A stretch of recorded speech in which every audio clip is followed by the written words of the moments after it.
Annyeonghaseyo. Bienvenidos. Welcome. My name is Benjamín Castañeda. I'm going to be the moderator for this event, which is co-hosted by the Academic Office of Institutional Affairs from the Pontificia Universidad Católica del Perú and the Embassy of the Republic of Korea in Peru. We want to start with the welcoming words from Eduardo Darjan, Director of the Academic Office of Institutional Affairs from Católica University. Eduardo. Thank you very much, Benjamin. Good morning in Korea. Good afternoon here in Lima. We are very happy to have our guests from Korea, Dr. Jee and Dr. Lee, today to share their knowledge and experience in precisely in a moment in which the country is starting to have some problems, some increase in cases. So all your valuable experience and knowledge is really useful. And I think the number of people that has joined the event here and in Facebook shows the kind of impact and interest this kind of event is having. Thank you very much, Benjamin, because he has also been involved in all the effort of the university, in the effort of university to help the state in the fight against COVID. So I think it's great that you can be here and moderate. And a special thanks to the Embassy of Korea, because they have been incredibly helpful in this initial work that I'm sure will develop in more and more engagement and cooperation, and in suggesting this event, which is really going to have a great impact. So thank you very much to the Embassy of Korea and also to the International Cooperation of Korea that also helping us in this event. So with nothing else, I leave you, Benjamin, please, again, with our friends and guests for this event. Thank you very much, Eduardo. Now, representing our co-host, the Embassy of the Republic of Korea in Peru, Ms. Lee Hwarang, Second Secretary of the Embassy. Ms. Lee, please, your words. Thank you, Dr. Benjamín Castañeda, for your kind introduction. It is my great pleasure to welcome all the participants to this webinar on behalf of my embassy.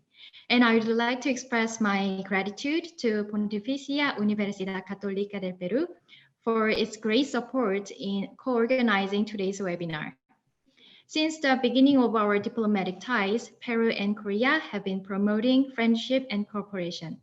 In the last decade, the bilateral relationship between our two countries has diversified, and our cooperation agenda made a change from conventional areas to other new sectors.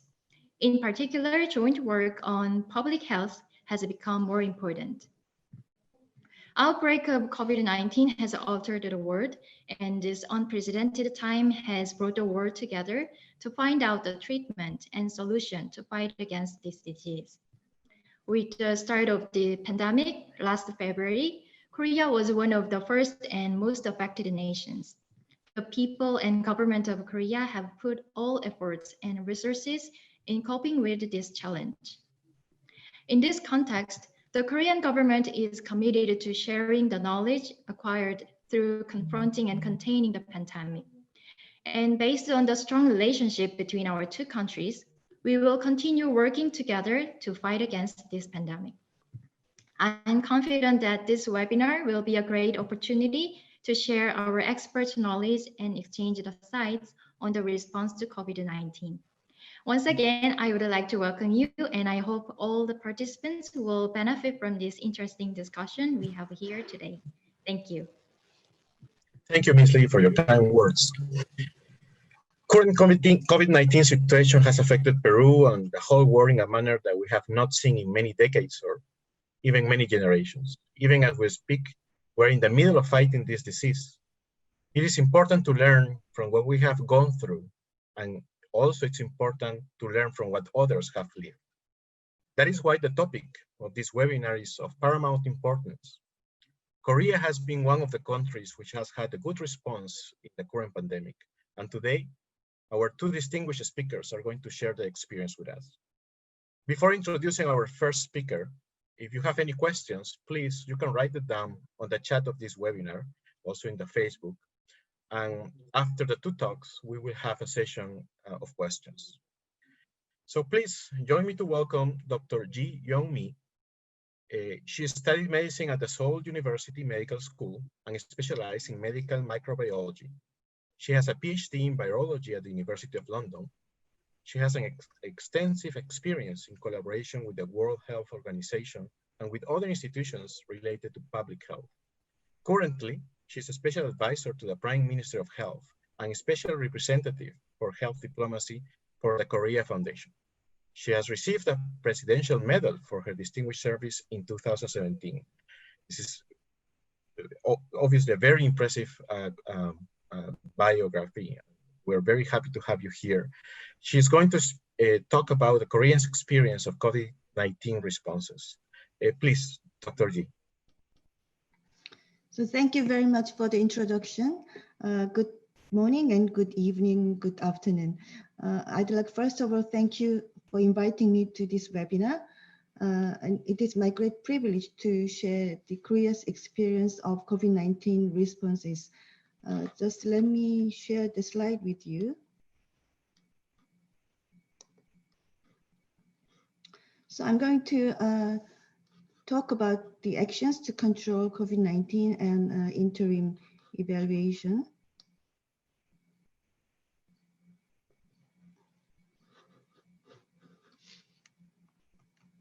So let me start with key factors of COVID-19 outbreak responses in Korea. So as President Moon emphasized during UN General Assembly this year, openness and democracy and transparency were key factors of our responses. So there was no lockdowns. We only had minimum travel restrictions and voluntary social distancing from an early stage of the outbreak. This was possible because of an emergency use authorization of testing kit in early February after the meeting with pharmaceutical companies on January 27. So this was before the declaration of public health emergency of international concern by WHO. And we only had 4 cases in Korea. And also this was possible because of lessons learned from MERS outbreak in 2015. So government changed the governance and testing, tracing, and communication strategy with the public and media after the MERS outbreak. And another important factor is easy access to medical services for everyone. So everyone is covered by national health insurance, and we have extensive nationwide public health centers which played key roles during the responses. And private hospitals, which represent 95% of the hospitals in Korea, still operates within national health insurance. And we do have very high number of hospital beds for people. And also government provided free COVID-19 testing and treatment for both Korean and foreign nationals from the beginning of the outbreak. And also another important factor is very strong whole of government and society approach, including public and private partnership. So we have kept society open through 40 strategies, test, trace, treat, and transparency. So government prioritized early detection through preemptive diagnostic screening and very rigorous epidemiological investigation. So in terms of testing, government enhanced testing capacity by rapidly expanding the testing labs, including public and private sectors by early February. So turnaround time to receive the result was always within 24 hours, and testing capacity was easily scalable by involving private sectors. So testing capacity is up to 100,000 tests per day nowadays, but it can be still scalable if needed. And positive rate among tested is around 1 to 3% since March 10. But actually, we have been maintaining the positive rate at around 1%, but recently has gone up a little bit. And WHO recommending the positive rate less than 5%, which means the outbreak is under control. We also introduced need-based free testing of asymptomatic people and high-risk groups. Secondly, for the tracking, we have introduced smart tracking system, and this system significantly reduced time for epidemiological investigation. For treatment, we have designated infectious disease hospitals for patients. And for mild cases, community treatment centers were arranged. And still, those cases are monitored by healthcare staff at least twice a day. And lastly, for the transparency, government provided press briefing twice a day since the first day of the confirmation, leading to full trust in government and also public engagement. So if you see the positivity rate among tested in different countries, you can actually see how countries are managing the outbreak. So Korea was able to maintain the positivity rate under 5%, as you can see, but many countries actually show the positivity rate well above 5%. So if we see the Mexico, the positivity rate is still very, very high. But on the other hand, Bolivia also has very high positivity rate, but dramatically reduced the positivity rate. So next slide shows the smart tracking system for contact tracing. So the epidemiological data are collected from various sources by Korea CDC and the Ministry of Health and Welfare, and shared with local government and related institutions. And also anonymized information is provided to the public to encourage testing of people who may have crossed the path with confirmed cases. And this is based on legal mandate, which was revised after MERS outbreak. Next slide shows more details of epidemiological investigation system. So as I mentioned, those data are collected from various sources, but movement path of confirmed case is still verified with patient interview, and information on confirmed case, including movement path, will be publicized by Korea CDC or local government. We have also introduced KI Pass QR code, and this is mandatory for high-risk facilities, including restaurants and entertainment and recreational facilities and fitness centers and concert halls. And here they need to keep a visitor entry log, and a visitor need to register QR code through scanning. The scanned information is automatically transferred to Korea Social Security Information Service. To prevent any disclosure of private information, this system is updated automatically to discard all collected information after 4 weeks. So next slide shows how we manage the self-quarantine people. So Korea CDC or local government will conduct an epidemiological investigation and contact tracing. Local government public health centers will issue the notice of isolation or quarantine, and government officer visit and provide explanation to those self-quarantined people. And our case officer is assigned for each person, and the education is provided. So assigned case officer will conduct the monitoring twice a day, and those results of the monitoring will be entered to the system by assigned officers. We have also introduced safety band to enhance monitoring of those who violate self-quarantine guidelines. So those violators of 14-day quarantine must wear a safety band. So as you can see, this one. And if a person refuses to wear safety band, they will be quarantined at a temporary government arranged residential facility. And also those who refuse to install self-quarantine safety protection app, the mobile app, or do not have mobile phone, will be also transferred to temporary residential facilities. And we also have dedicated team for self-quarantine management at the central level and also city and provincial level. and county and district level. And we, as I mentioned, we have designated government officer for each quarantine persons. And the lower part, you can see the screen capture of self-quarantine safety protection mobile app. For border control, Korea never closed the border completely, but we have introduced special entry procedures. So these procedures were expanded to all incoming travelers from March 19th for both Korean and foreign nationals. We also began testing of all incoming travelers, and incoming travelers should install a mobile app. And even if testing results are negative, all travelers must go into 14 days of self or government facility quarantine starting from April 1st, and this still continues.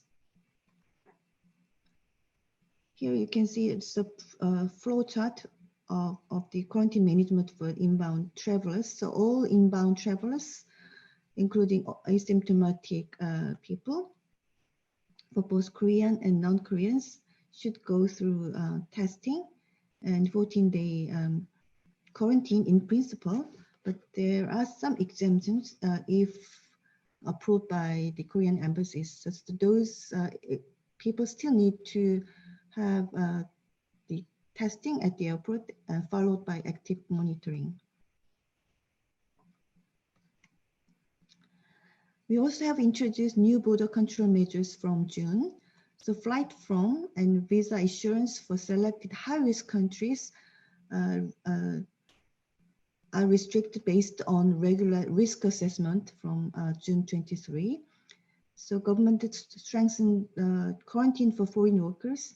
So they need to arrange the quarantine measures before departure from their own countries. And also we have strengthened seaport quarantine.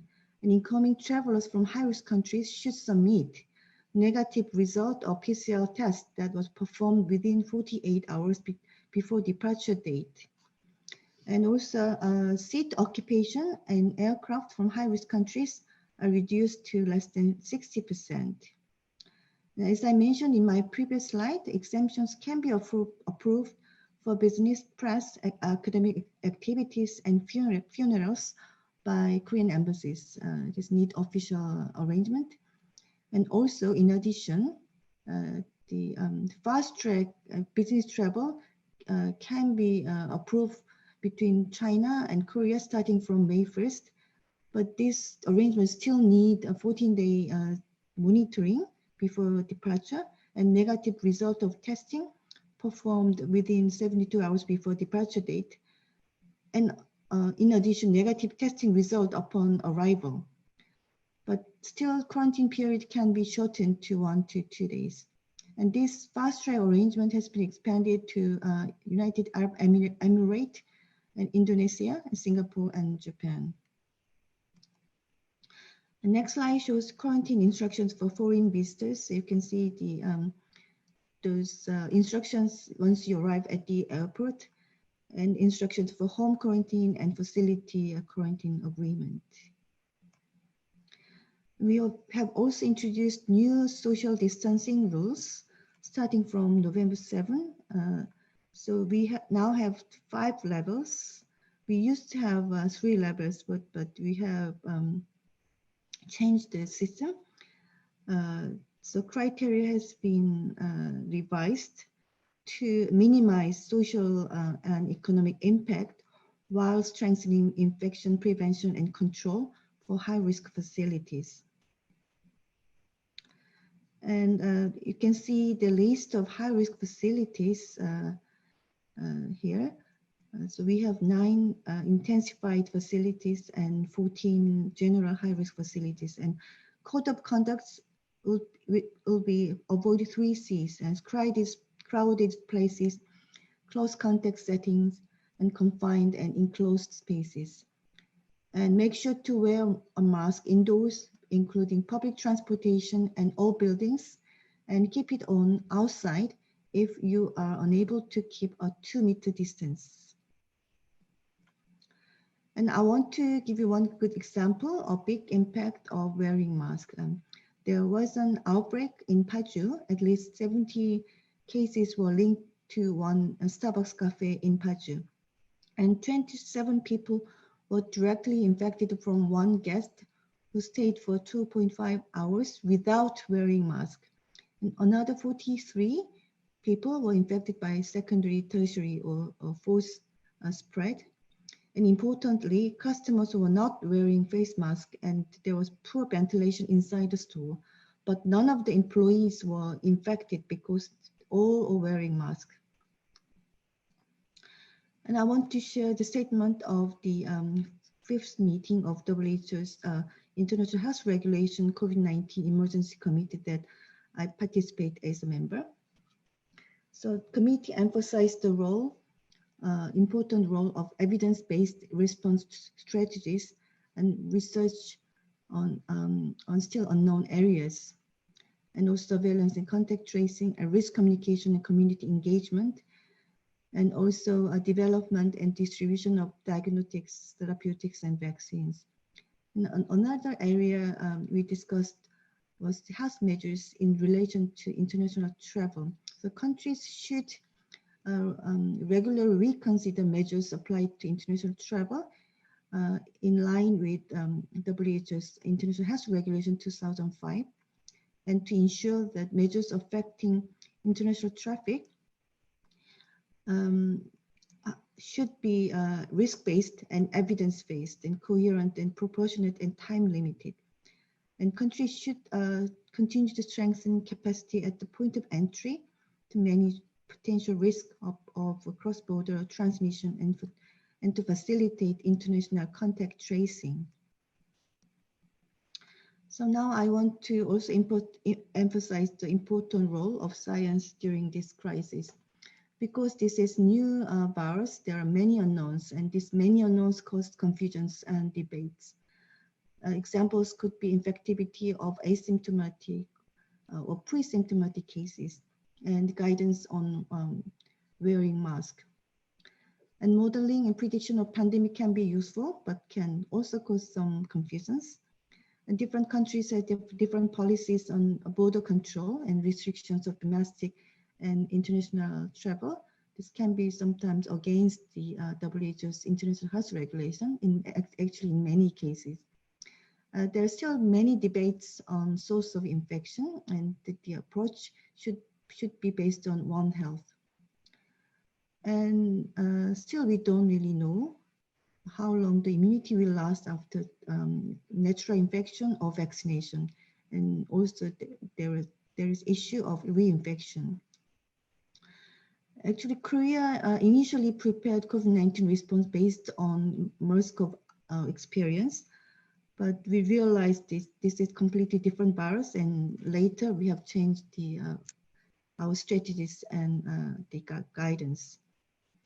Because of these many unknowns, we have to facilitate sharing accumulated data within global community to enable data-driven and evidence-based strategies and policies. And the guidance and strategies should be continuously revised based on findings from epidemiological investigation and studies. Examples could be use of mask and social distancing. And as I mentioned, how long the immunity will last after vaccination is also unknown. So we might have to prepare all possible scenarios.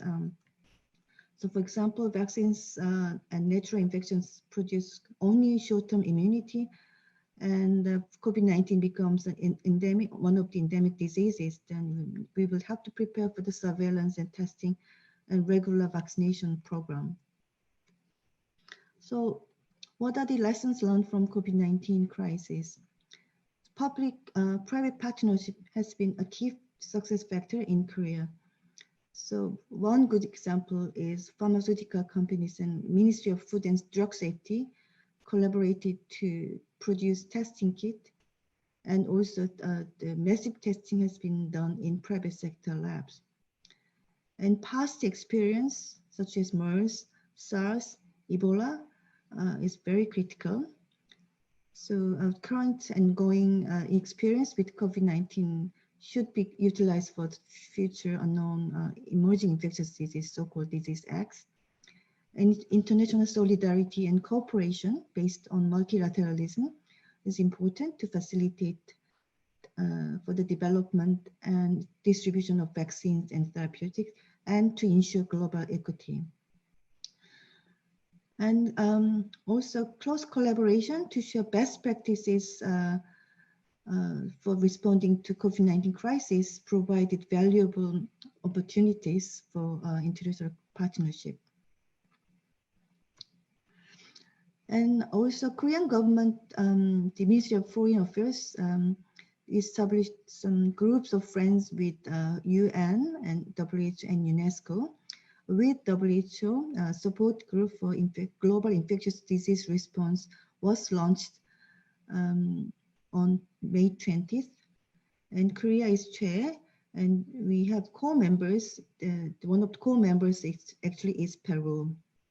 And this group will lead discussion on strengthening global health governance, not only responding to current COVID-19 pandemic, but also effectively the target threats and challenges of other future infectious diseases that international community may face after COVID-19. So what are the way forward? We need to further invest in public health, which is very obvious. So we need to strengthen medical resources, infrastructure, human resources, and training is extremely important. And I think participation in WHO international health regulation, joint external evaluation could be also beneficial. And we will have to scale up infectious disease research and development, including One Health approach, and strengthening partnership with global health partners such as ACT Accelerator for distribution of vaccines and therapeutics and diagnostics. And we will have to ensure vaccine access for high-risk population in low and middle-income countries to achieve population immunity at the global level under strong leadership of WHO, CEPI, and Gavi to ensure, we have to ensure the COVAX mechanism will be fully implemented. And we will need more comprehensive data sharing platform to facilitate data-driven strategies at the global and regional levels. And we need to implement the measures based on lessons learned from this current COVID-19 and develop sustainable preparedness and response and research platform that can be utilized for future disease acts.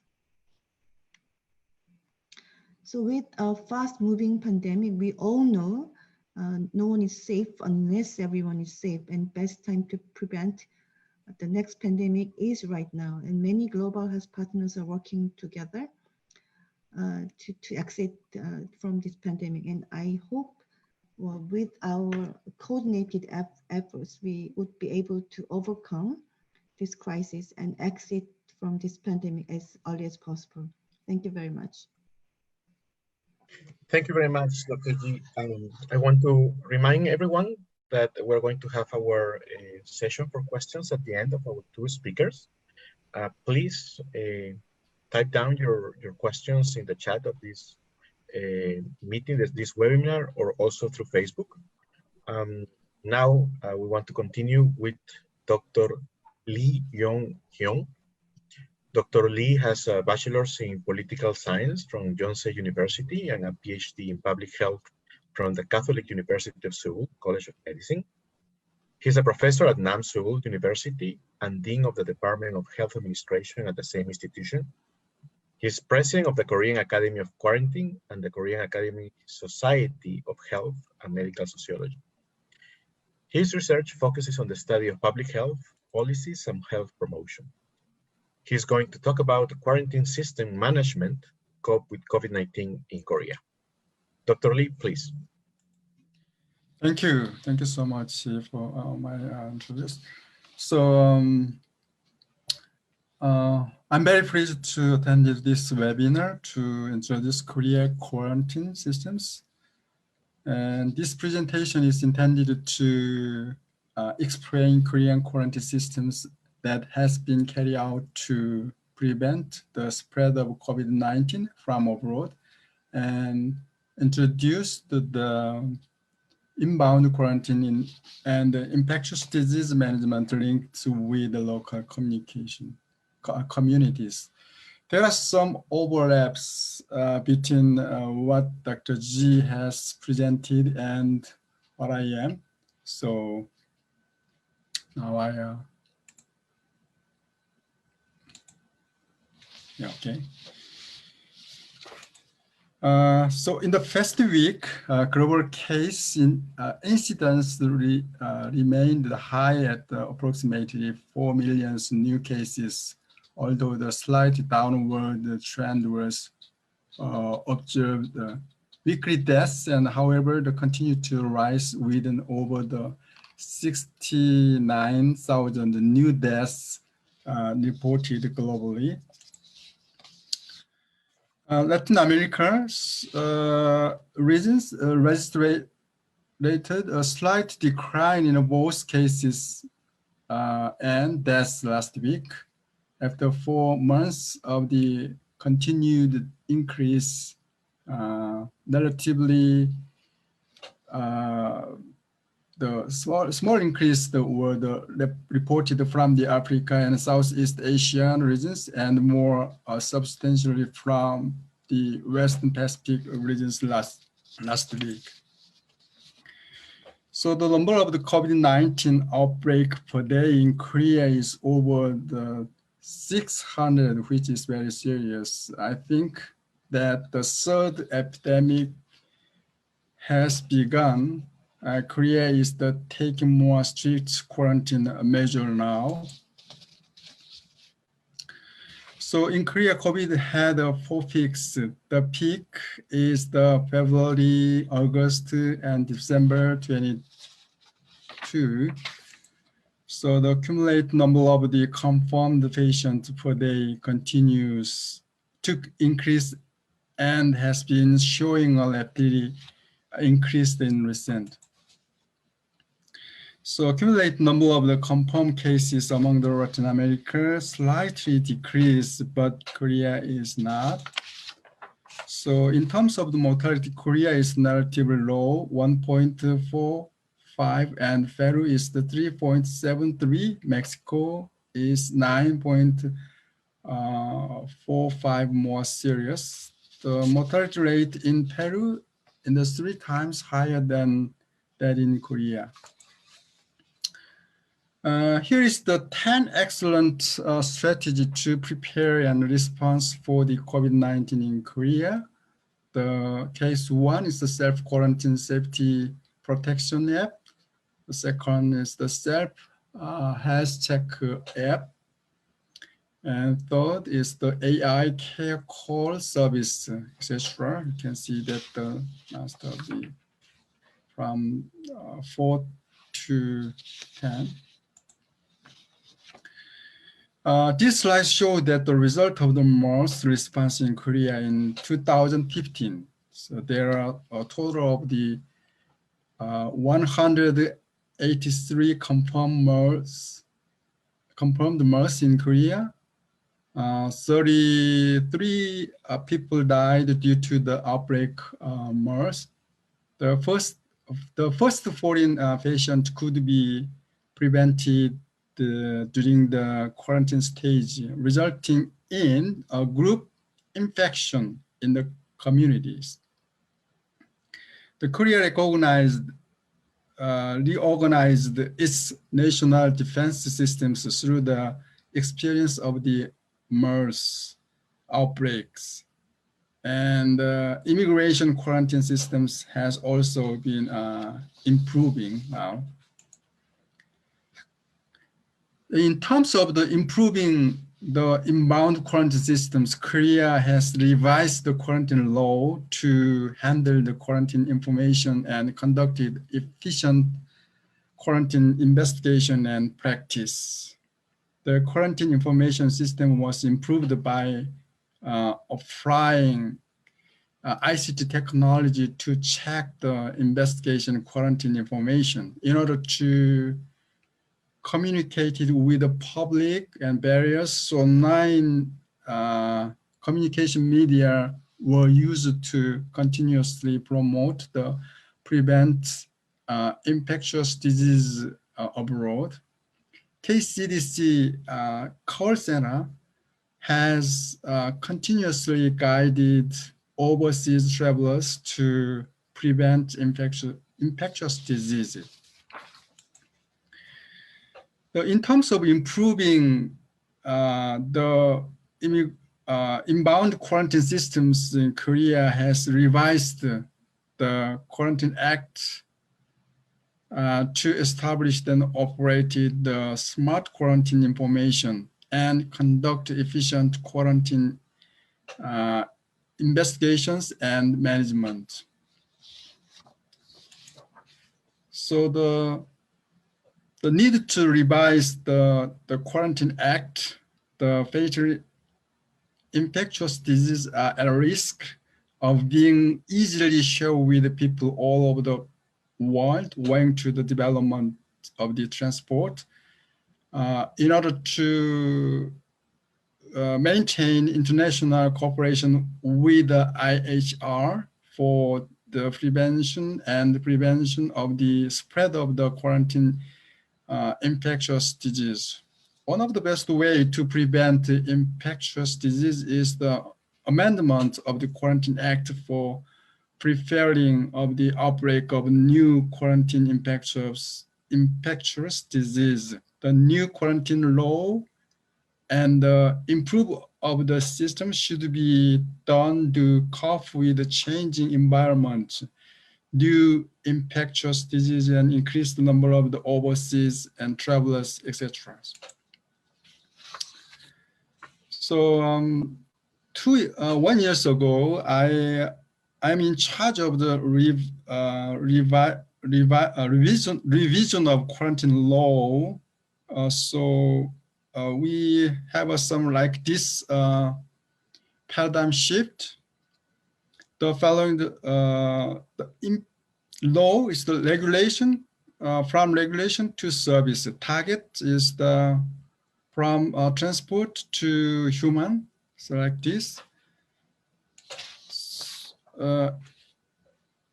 Inspection at the point of entry is the quarantine paradigm shift from disease to symptom, from bacteria to virus, from entry to exit.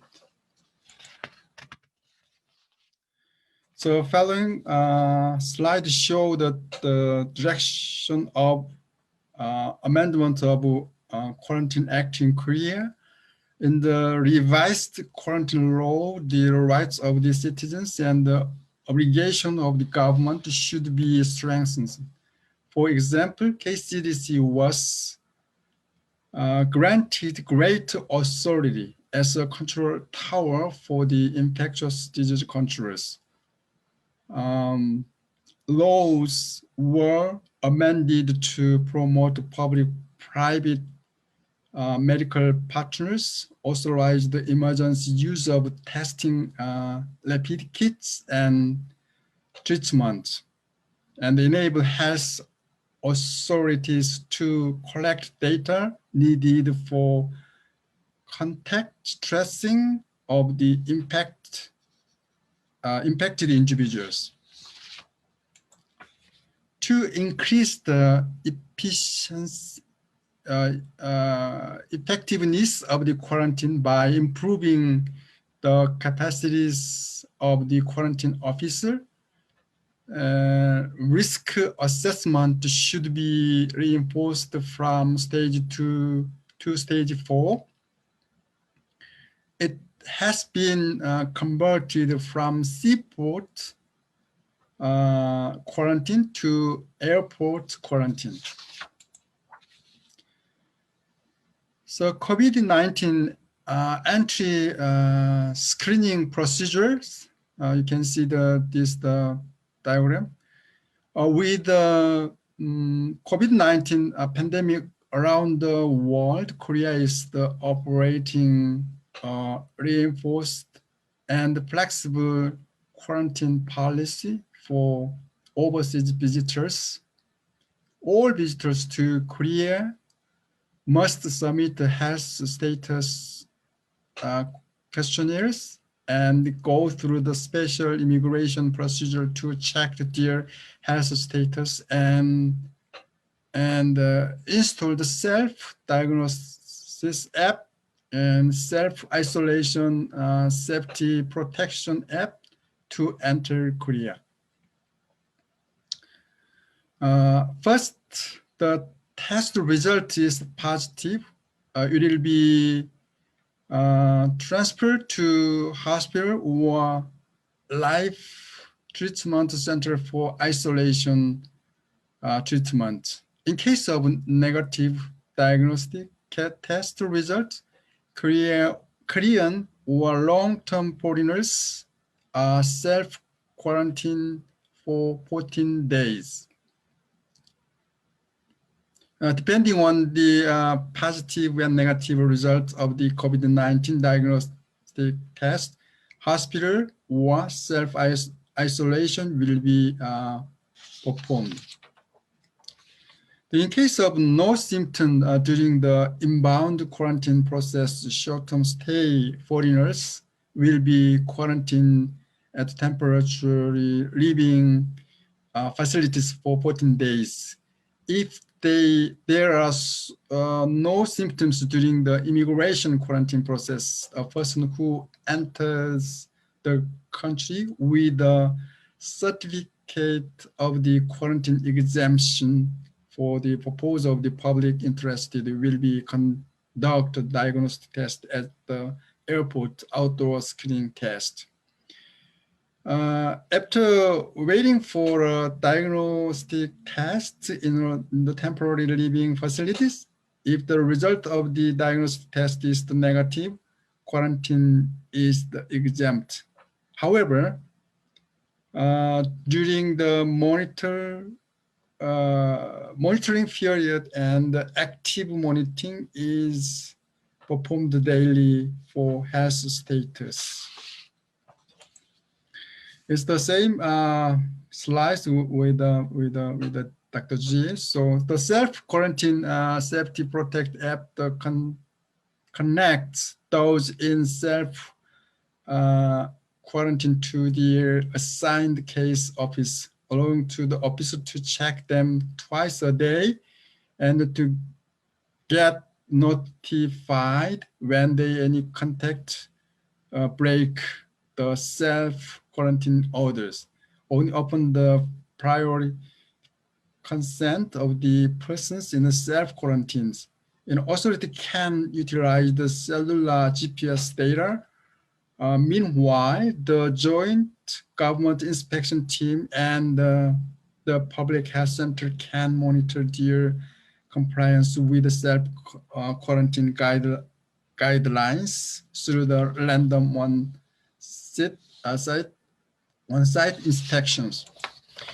The Korean government operated a team dedicated to self-quarantine management, whose command center is headed by a Director General of the Disaster Management Corporation Policy Bureau, and the support teams comprising local government office in cities and provinces. The team facilitates close cooperation with local governments for status report on self-quarantine and the daily status health reports, and is operated by multiple levels of the management units to maintain the 24 hours monitoring systems. The Korea government developed the self-quarantine Safety Protect app to effectively support the monitoring of those under the self-quarantines. The app has two key functions: self-check and GPS-based location tracking.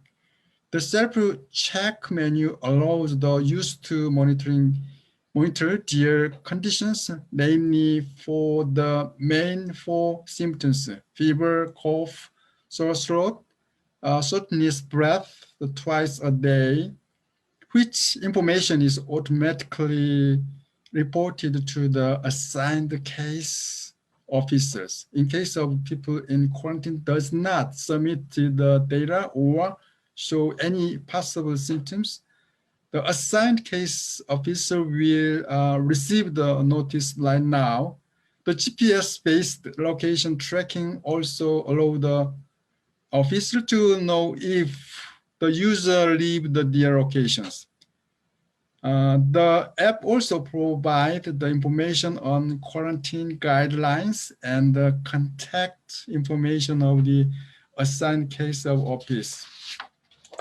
The special immigration procedures include a process whereby an individual was only allowed to enter the country after installing a self-health check app on their mobile phone, which required them to report their symptoms such as a fever or cough every day. All inbound travelers who does not show the COVID-19 symptoms are quarantined for 14 days and receive the diagnostic test during the period of quarantine. So this slide shows that the quarantine procedure on an entrance in Seoul Incheon International Airport. Incheon Airport is the only international airport in the world that can perform the both quarantine investigation testing and quarantine accommodation in the negative pressure bed like a general hospital. So the KCDC has established and is operating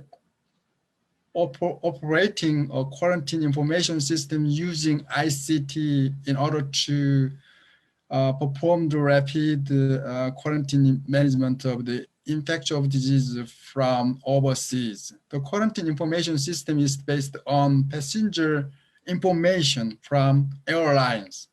Here it is an information systems that established and verifies clear information of immigration by linking the passport information systems, health information system, and roaming information systems with ICT. The KCDC used this quarantine information system to provide information on overseas travel history of domestic immigrants to local community medical institutions during the surveillance period for COVID-19 after entering the country, so that medical institutions can check the travel history. As a result, we have made it possible to quickly identify suspected COVID-19 patients and immunize the contact with the medical institutions. The response to COVID-19 during the entry and the quarantine stage in Korea is being cooperated with various multiple government ministries and agencies, including KCDC and Security Affairs and Airport Corporation. This slide shows that the imported cases from China and USA, most of confirmed cases in the last 2 weeks are community infections only, and only 6.3% of imported cases. The population proportion of the confirmed cases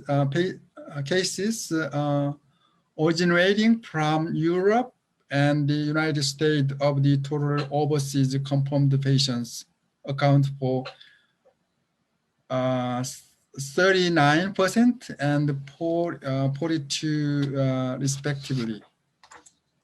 The South Korea is operating flexible quarantine management policy, which is based on the result of the epidemiological investigation of patients arriving from the overseas with COVID-19. So in January 2022 in China, which is account for the more than 90% of the global outbreak of COVID-19 was announced as serious quarantine areas. On March 22nd, diagnostic test was conducted for all those moving from Europe. And from March 27th, quarantine was conducted more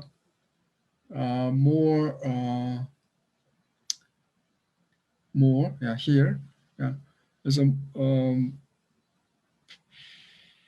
conducted for inbound visitors from the United States for 14 days. From May 11th, COVID-19 is diagnostic tests are being conducted for all international travelers within the monitoring period now, until now. So Korea established the standard manual for social disaster risk management in Framework Act on National Disaster Management and applies it when a disaster occurs. Therefore, the quarantine during the entry process for COVID-19 could be faithfully implemented with the cooperation and assistance of the multi-ministerial authorities through the standard manual SOP, like for infectious disease disaster risk management. So this is the last slide. So I found some kind of very interesting graph. So if US use the same quarantine policy like Korea, they can decrease of the case of the in USA like this. Thank you so much. My presentation.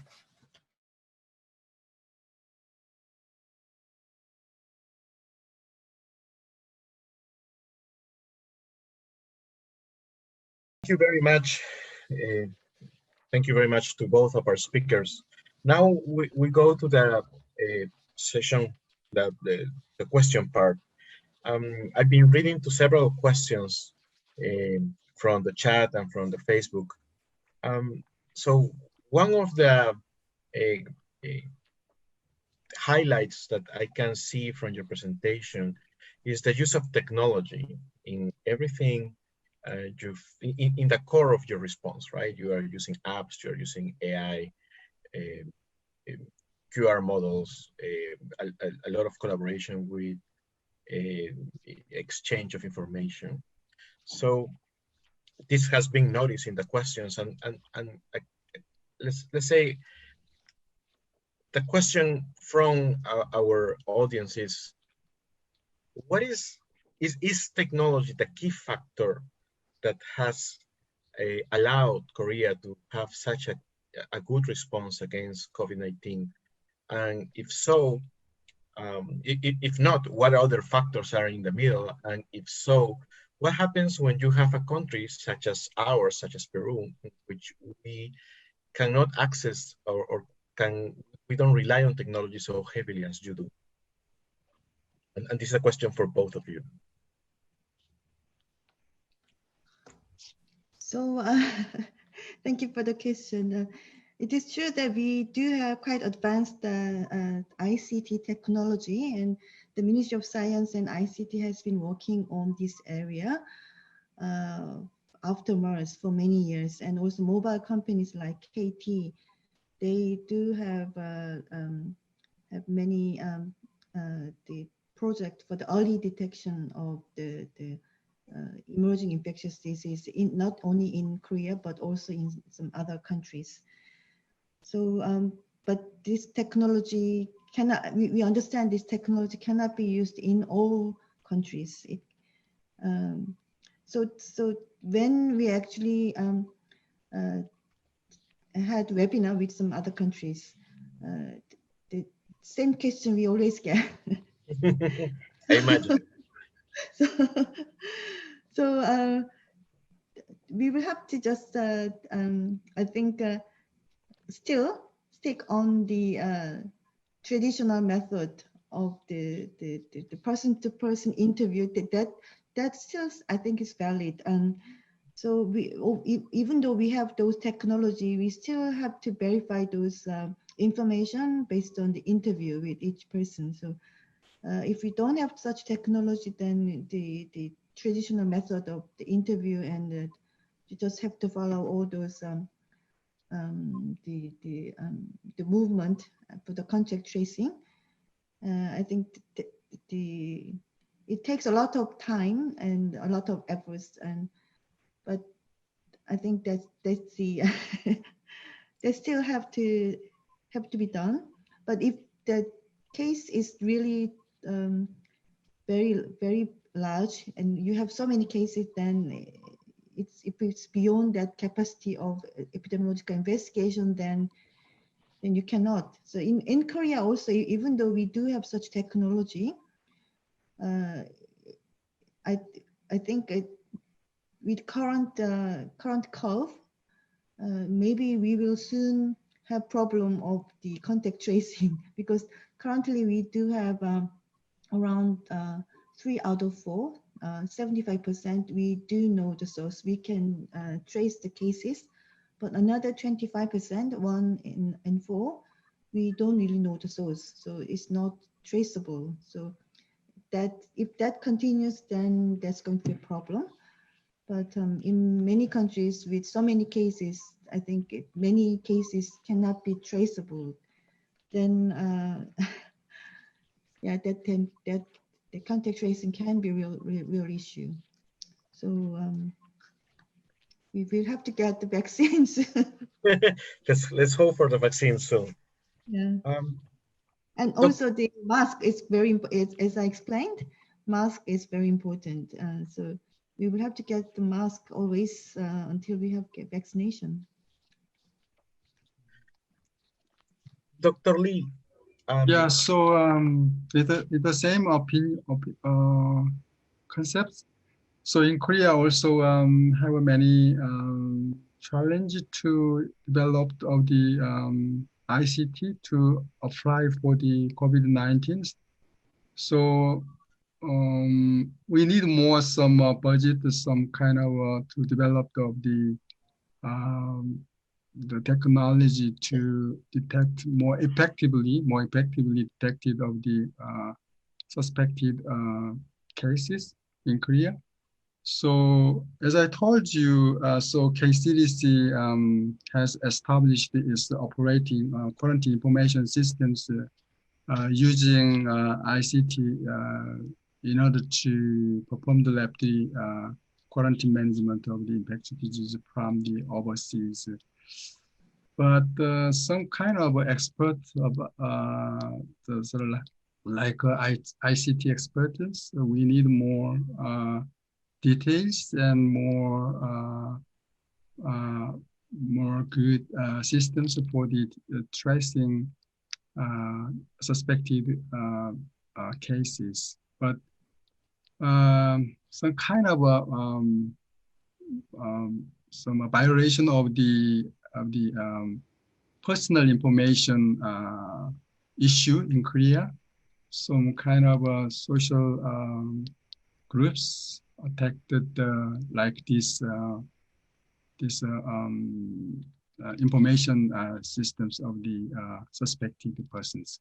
So our government tried to revision of the law of the personal rights to open their tracing, and then we try to the development of this between ICT technology and law and human rights is a hot issue in Korea now. Okay. I can imagine that. And Dr. Lee, coming back to you again. So in Peru, as I was mentioning when we were talking before the webinar, the use of technologies from the physicians is sometimes complicated. They are very conservative, so it's hard for them to make them use something new, some new technology. So I understand that these physicians have to be using all this technology to respond to the crisis of COVID-19.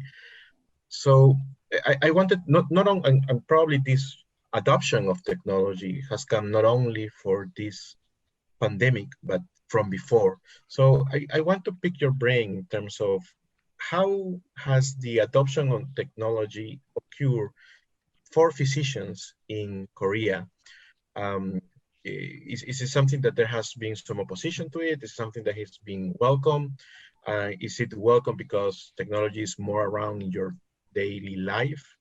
How has that change or the use of technology has been managed to gradually be used in medicine?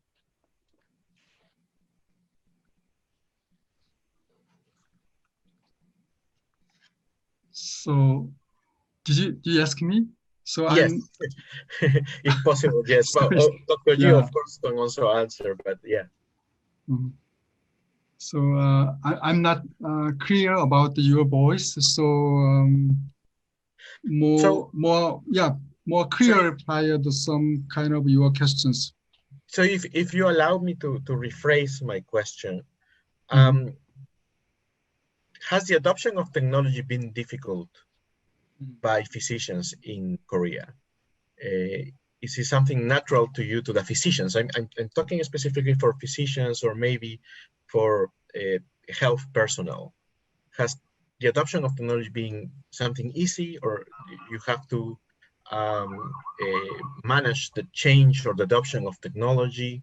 How has that been done in Korea, since in Peru, our physicians are very conservative and they don't like to use something new, especially in technology?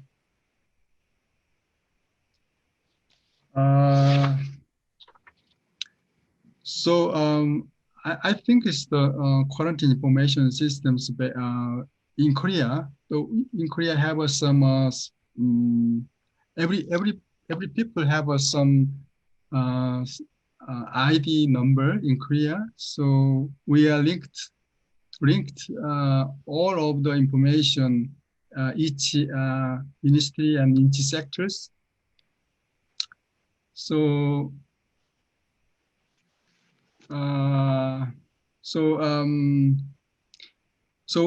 like KCDC use the quarantine systems to provide information overseas travel history, domestic history, and the local community medical institutions during surveillance period for the COVID-19 after the entering the country, so that the medical institutions can check the travel histories. But there are some kind of I'm not the technology I'm not technician, so I cannot the right answer. I'm sorry about that. So yeah. No problem. I don't know, Dr. Jee, maybe you want to mention. So Dr. Jee, can you? Okay. So I think Professor Lee more focused on quarantine side. I think in general, the physicians and public health officials are quite well adapted to the new environment of using ICT technology.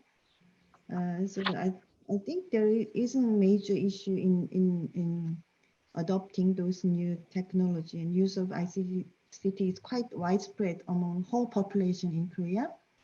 So, and that also includes those health officials and medical doctors. So I don't think there is any major issue. I see. Thank you so much. I think it's about time to close our webinar. I want to thank you to both our speakers, the Embassy of the Republic of Korea in Peru.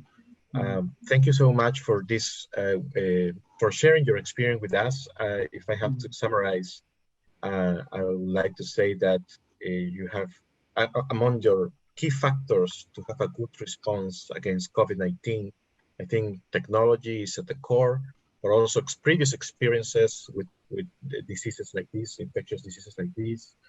And also, you also have your culture itself, which is more, let's say, technological and also discipline, probably also help in the good response. Thank you so much to all our speakers. Thank you to everybody who is listening to us and participating in this webinar. So I think with this, we close down this webinar, and we hope to have your, I hope next time that you are providing a talk, it will be in person here in Peru after the whole COVID-19 situation has ended. Thank you so much. Thank you. Thank you very much for inviting us. Thank you very much for inviting us. Thank you. Thank you. Thank you for making your time. Thank you. Thank you. Bye-bye.